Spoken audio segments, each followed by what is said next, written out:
दिवाळीच्या अगोदर शेतकऱ्याच्या खात्यामध्ये पैसे न जमा केल्याबद्दल माननीय मुख्यमंत्र्यांचे अभिनंदन.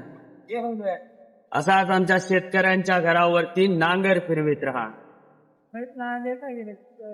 अरे नेते बदलतात, नेते येतात, नेते जातात, सर्व काही होते या देशामध्ये, सर्व काही परिस्थिती बदलते, पण माझ्या शेतकऱ्यांची जी अवस्था काल होती ती आज पण तशीच आहे. याचं एकमेव कारण म्हणजे माझा शेतकरी बाप बोलत नाहीये, त्याची युवा पिढी बोलत नाहीये.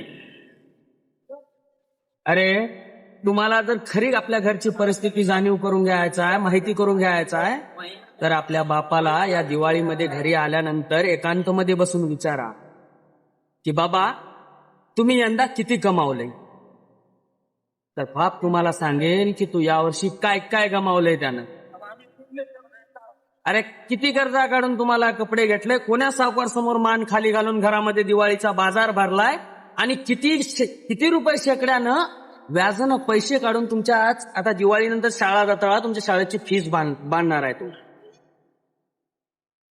जर तुम्हाला कॅमेऱ्यासमोर बोलायला लाज वाटते ना, तर कधीतरी एकांतमध्ये बसून बापाला विचारा की त्यानं यंदा काय काय गमावले आणि तुमच्यासाठी काय काय केलंय.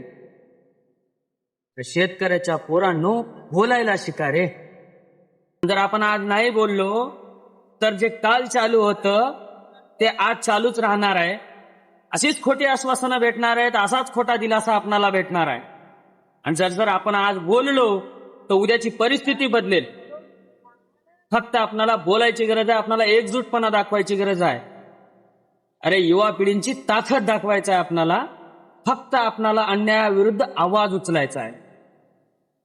जगाचा पोशिंदा आपला बाप आहे, आणि बाप काय करू शकतो, या बापाची पोरं काय करू शकतात, हे आपणाला या सरकारला दाखवायचं आहे.